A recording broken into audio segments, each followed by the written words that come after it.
magacayga waxaa la yiraahdaa Maxamed Nuur Abubakar Sharif Mustafa waxaan ahay xildhibaan golaha shacbiga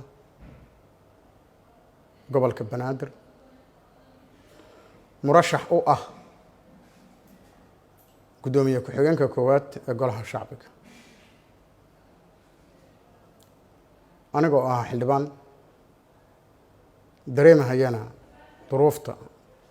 kala gedisan oo dalkayga ku nool yahay kala fogaanshaha iyo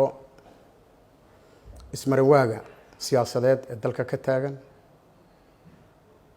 ayaamahan dambana na dowladay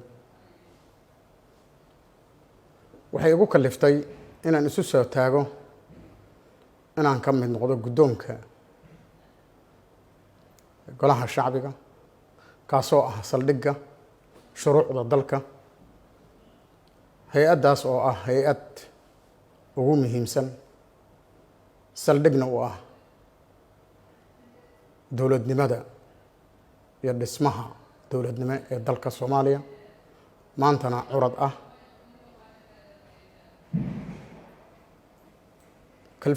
kalfadhigoodii koowaad iyo labaad lagu go'aamiyey anjadaha doorashooyinka golaha shacabka guddoonka golaha shacabka waxaan xildhibaanada golaha shacbiga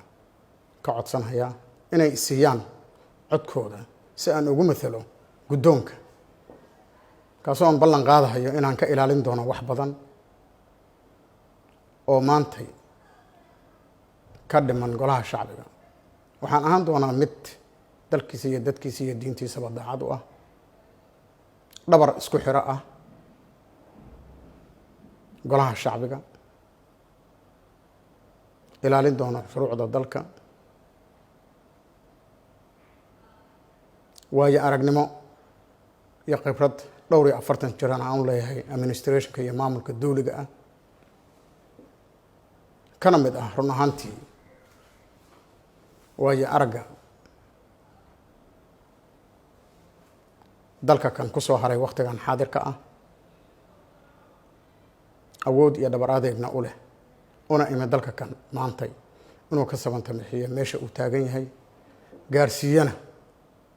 dhisana in dalka waxaa kala hadi kara shuruuc